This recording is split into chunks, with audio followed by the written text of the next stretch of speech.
Third, you've touched on actually what you ended on here is an interesting theme that actually cuts across the political divide, and that is that young people across the board are extremely skeptical of institutions. They are skeptical of both the Democratic and Republican parties. A plurality of millennials today identify as independent. So I want to get your take on this because I think it has a huge impact on the policy choices we decide. And I heard from both of you, when you mention Democratic policies, Hasan would say that I'm not a Democrat and I do even criticize a lot of liberal policies and vice versa. So let me actually start with Hasan on this. For the record, just before we even get started, I didn't say I'm not a Democrat. I said I criticize Democrats because I'm not a partisan hack, okay? If someone's policy choices, for example, like school voucher systems and whatnot, are inherently bad from a morality perspective, and I don't appreciate that, I'm going to criticize it. That's all I was saying. Right, but I don't have to defend the Democratic Party, and I certainly will not defend the Republican Party. That's all I wanted to point out. I will still probably vote Democrat in the end of the day because I believe in easing the burden placed upon the proletariat, and that is why I will vote Democrat, and I'll tell people to do that as well. So let me ask. Did he say the proletariat? Are you triggered by a word? Like, what do you mean? So okay, Hasan. Proletariat, an inherently bad word, guys. It means the working class. Oh, yeah, I got that. Just ask how that worked out in Stalinist Russia, fighting for the working class. Only place where there's ever been the proletariat. No one has ever like worked Mao's anywhere. China or, Vietnam or Cuba or Zimbabwe, or all the 100 other times we tried communism in the last 100 years. Bourgeoisie. That's not what I'm advocating for. Do you understand the difference between Stalinism and Leninism and Marxist theory in general? There are different variations. What you're doing right now is taking advantage of a lack of education surrounding leftist ideology, and it's really disgusting. Instead, sit down and understand what the hell I'm talking about. I don't care about state assertion of power, okay? I don't care about authoritarianism. Obviously, I'm not an authoritarian. I don't like our current almost proto-fascist government right now. All right. Wow. Okay. Can I say? Go ahead. So here's something, Hasan, just so the audience can distill this. I don't trust the government. Therefore, why make the government bigger? Hasan says he doesn't trust the government, and he wants to make government bigger. He says, "Oh, the government is." This is Hasan. The government is largely bought by lobby. Literally doing a "this is Hasan" right now. Do you think you sound intelligent? Can I summarize what you're saying? Okay, go ahead. We agreed that lobbyists have too much access to this government. You want to make that government bigger, stronger, more powerful. I want to make that government smaller, more accountable to the citizens. That's a huge difference between conservatives and progressives. I love that, look, are we going to have an actual intelligent conversation surrounding this? Because more government doesn't necessarily always mean more bad government. It's not like I'm advocating for corruption here. Actually, as a matter of fact, if you want to talk about corruption, let's talk about lobbying. Let's talk about lobbying. Let's talk about how money is speech, like how we fund politicians. Let's talk about the fact that politicians spend 70% of their time raising funds for their next campaign. I don't like that system. I advocate against it. You want to reform campaign finance laws and give me specific examples of how you want to do that? Because I don't think Foster Freeze, who's one of your donors, is going to be very happy when he finds out you're talking out of turn. And I'm sure that the Democrat teacher unions are going to be pretty upset when you start talking about putting caps on Citizens United.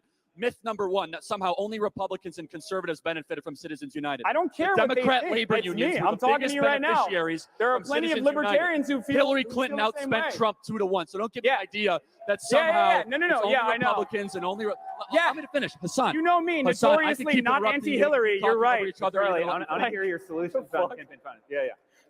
Let me go back to something you said earlier. Okay, but dude, you can't paint like Democrats do this, Republicans do this. Ask me what my position is, and I will gladly tell you. I will tell you my position that same on benefit. campaigh finance reform.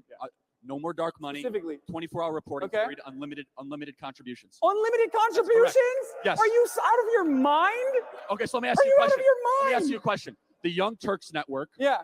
Would you say that it's more liberal or it's more conservative? It's absolutely more liberal, dude. So when you talk, you're influencing an election. You think it's Should that be regulated? You think us? Because that could be considered political speech. No. You see where that can get really dangerous? Think that, hold on, let me just understand your line of reasoning here. Do you really think that Pfizer spending like $500,000 on a campaign so that we don't have to regulate drug prices, that's the same as me, a person who very outspokenly criticizes both parties, talking about it from a leftist perspective with almost zero actual representatives to support? That's the same to you? What an insane, okay, so what every an insane speech analogy. has currency, okay? What an insane So analogy. You all have to be a speech, little all bit speech more has rational. some form of currency. You have to have a little, whether you a have to celebrity exercise endorses a politician or whether a political action group endorses a candidate. So if your position is that money, let me finish. Allow me to finish. That money is speech, therefore money represents value. All speech must therefore be regulated. That when Lady Gaga you're endorses trying to Hillary apply Clinton, flat you must logic to endorse that. something that is Son, insane. Please, for the love of God, let me finish the sentence. But it's okay? insane. I mean, so 24-hour reporting periods and no more dark money. I think allow transparency. If yeah, you give us 2 bones and then you take away everything with a crazy corporation unlimited... wants to participate in an election, 24-hour reporting periods. Here's where you and I will agree. Why do lobbyists have so much power? Because government is so powerful. The idea that somehow we can grow government and make government better as we grow it, there is zero evidence ever to suggest that. Decentralize government back to the states and back to the people. We have too many federal bureaucracies running our life. Hold on. Look, I'm asking you because I genuinely want to understand your perspective, okay?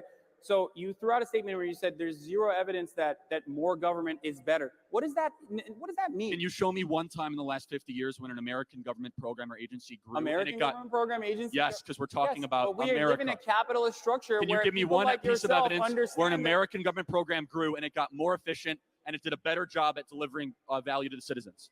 One. Medicare is a pretty good $80 billion a year in documented Medicare waste. Wait, so you think 11 million people now being covered? You think the fact that 26... By the way, here's the thing. Wait, hold on. We pay into Medicare and you get it later, okay? So that welfare, housing, development, education. Who's got Social Security, dude? Like, we're having this conversation as though we don't live in the same reality.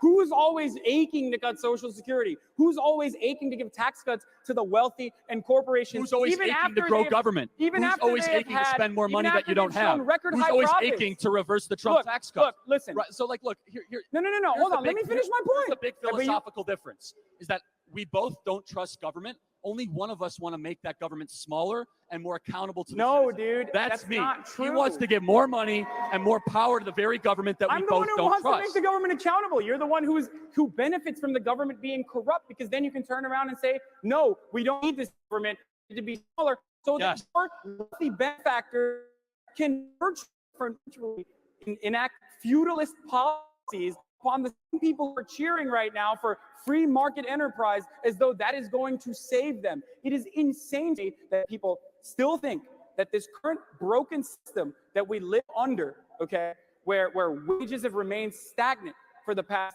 50, 60 years, while productivity has increased, which is, by the way, that's wage exploitation, just for those of you who don't understand that concept, but that everything is totally fine. And then you turn around and you say the stock market's great. Okay, the stock market is great, but the stock market, who owns the stock market? No, because I'm making a good point. You have to interrupt. Look, listen. You interrupted the stock market, look, Republicans love talking about the stock market. You mentioned it in your introduction. The stock market is doing well. Consumer confidence is up. Okay, dude. Well, the 84% of the stock market is owned by the top 10% of wealth. Like, when the stock market is doing well, it's not doing well for you. It's just doing well for those guys. But you can be certain that when the stock market is not doing well, it won't be good for you. Absolutely not. No, sir. Because everything is taken away from the workers. We talk about like, people always come up to me and tell me, hey, Hasan, why do you want to take away my earnings? And I tell them, I'm not trying to take away your earnings. I'm trying to make sure your bosses give back what is rightfully yours. These are your earnings. You worked for them, okay? And it is very obvious that corporations are not magnanimously going to, anytime soon, give you back those wages. So we have to implement regulation. We have to implement certain policies. This could be UBI. I don't really like it that much, but this could potentially be taxes on the wealthy and corporations. Like, there are many different ways to do it. Or this could be regulating the wages in some way, or allowing unions to exist in countries. I can't believe you're booing this, man. Your father has been, look, your parents have benefited from this.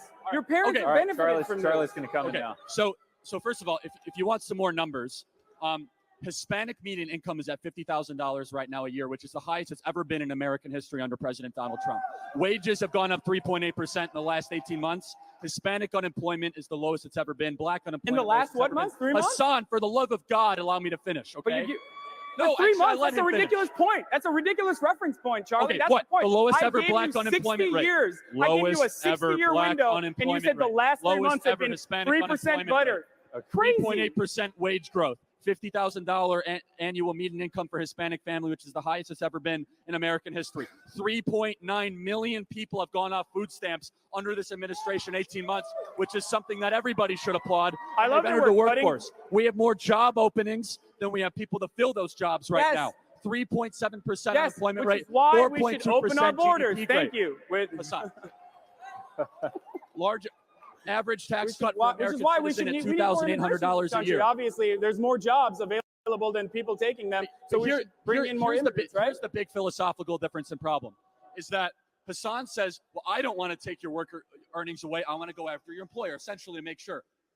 I don't have the right to tell anybody what to do with any of their money. That's the big difference, Hasan, is that you're trying to their money, Charlie. It's the workers' money. They are just taking away and accumulating the profits for themselves. I'm not, by the way, I'm not even saying abolish all profits. It's a distinctly Marxist argument, by the way. Just because it's Marxist doesn't mean it's a bad idea. Stop being an idiot, dude. God damn it. Like. Oh, okay, so I'm so glad.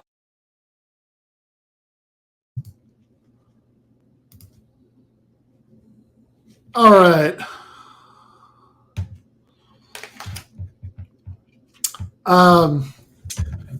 Yeah, no natural stopping points in this one, but we got to 10 minutes till the end, so let's stop there.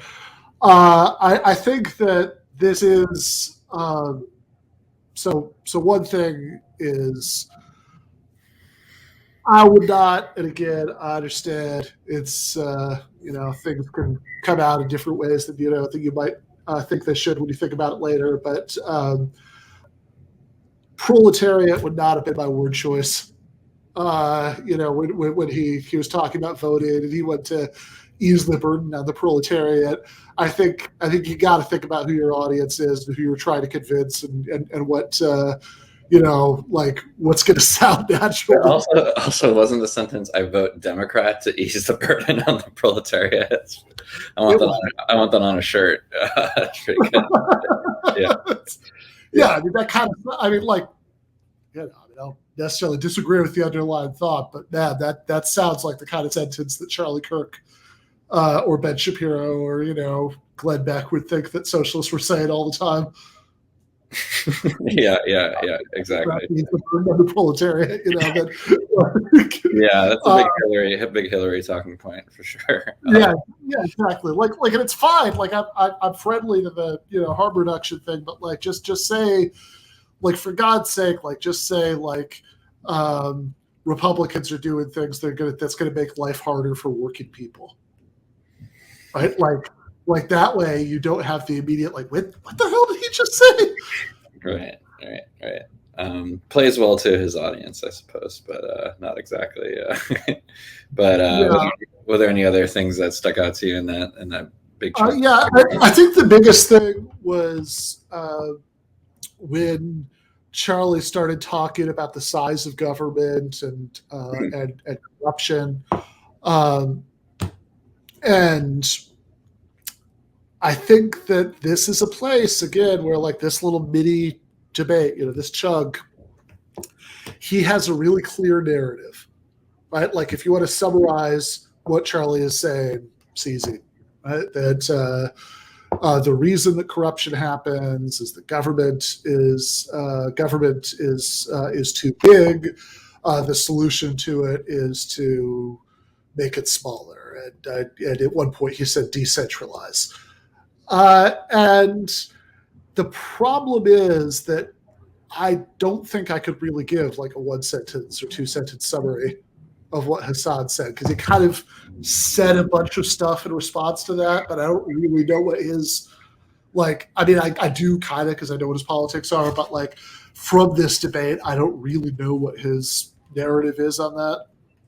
Right. I think also what he's not really getting into, and I know it might be difficult to get into, is just the large chasm of thought on government power in socialist thought, right? And that's so divided based on what school of socialist or leftist you are, and he doesn't really get into that. But if you don't get into that, I think he should clarify what he is, and I think that he should have a clear answer on how he wants to increase government spending in some ways, but also I'm sure his politics are fairly not. I'm guessing he's not Stalinist or whatever. So he maybe it would be good to delineate really. Yeah, not really to say not Stalinist, but I mean he could say like I want to really curb like surveillance. I don't remember when Trump said that he would torture terrorist families.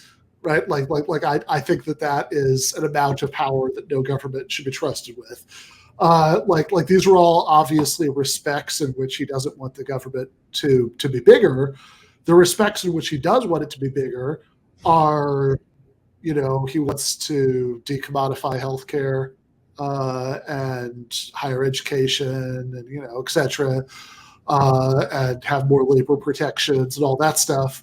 But then I think one place to take it is, well, hold on, but why is it that you think any of the ways in which I want government to be bigger are going to lead to more corruption or more corporate influence, like being really specific.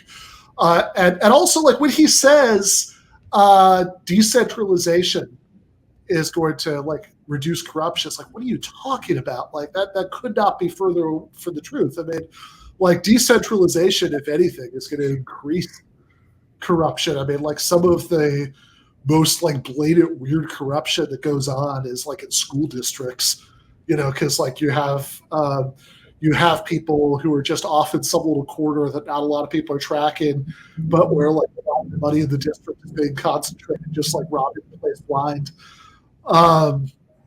So I like that. Silver Harlow says the short summary of Hasan's reply should have been, you make a good case for reform and transparency in government, but not for dismantling the way it protects us. Absolutely. Also, like this idea that decreasing the size of government, I understand the picture, which is, the less government is doing, the less there is for people to like bribe, people to do differently. But that doesn't actually make sense, because the things that Hasan wants are like, hey, let's make, let's join all those other major countries that Bernie Sanders is talking about and make healthcare a right. Let's make, higher education a right. And there's actually much less scope for corruption when things are taken outside of the purview of bureaucrats who can like gatekeep, who's allowed access to a program and who's not. Mm-hmm. And it's just like, everybody is automatically entitled to this, just by virtue of being a person. You don't have to jump through any hoops. You don't have to prove anything to anybody. There's nobody that you have to like slip the money to, to make sure, that they approve your case. Mm-hmm. It's just, you just get it automatically. So I think any of these answers would have been fine, but the problem is like, it just wasn't clear what his answer was. Right. And I would hope that there'd be a way to say that to the audience, like, hey, Charlie's trying to flatten these issues into these very, very simplistic terms, right? And that more government is bad equals more corruption, right? These are complex issues, that we can't fully unpack them, but that here's what or at least here are the outcomes I want, right? And socialism is my way of getting there, right? Not necessarily big government, small, it's kind of I feel like it's kind of having the debate on his terms when you let him do that. Yeah, no, I could definitely see that. The problem, like, I think the thing is, if you're going to pivot, like, you have to pick one thing to pivot to and not just do this kind of scattershot thing that, like, and I think it would even be totally fine to say he's flattening a lot of different things here. It's more complicated than that, but you can't just say that and then go on to your next semi-related talking point and then your next semi-related talking point. I think you have to say he's really flattening out the issues here. It's more complicated than that because, right? And then like relatively clear and specific. Agreed, 100%. Yeah, I'm sure it's a challenge to figure out exactly into what level of detail to go to, especially in a live. No, for but sure. I agree. No, I agree. Yeah, that if he could It's hard for a complexity to win a debate, but no, especially a debate that's that where like the moderator like shows up like 5 times like throughout the entire thing. Yeah, I like how every time he shows up, he acts like he's been there all along.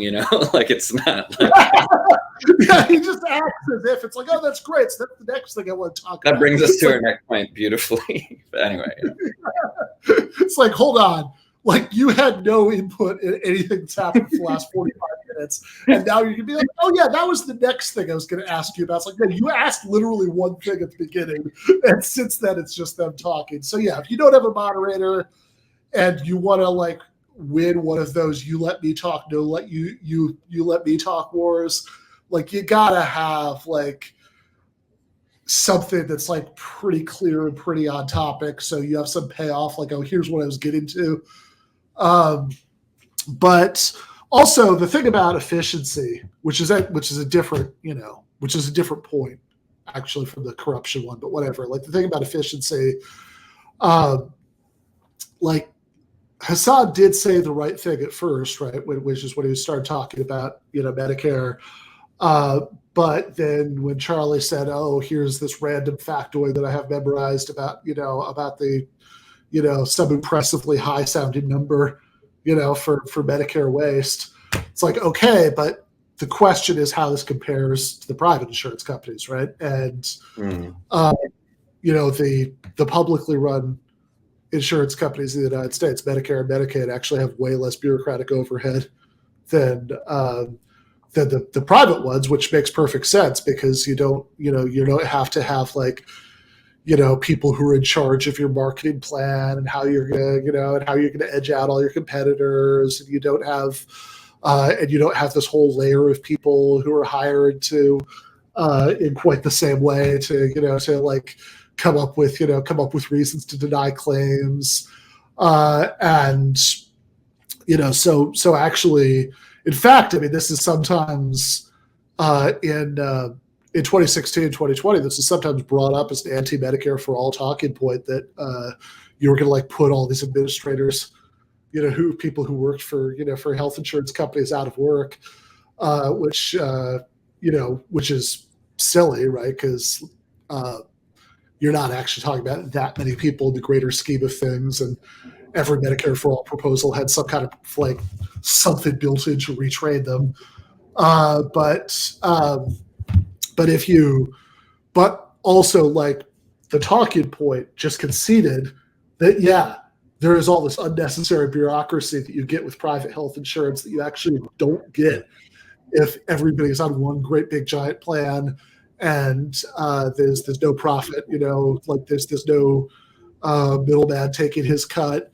And, you could just have the thing that like people like in the UK will describe. It's like the best thing about the NHS is that I never have to have a conversation about healthcare with anybody but my doctor.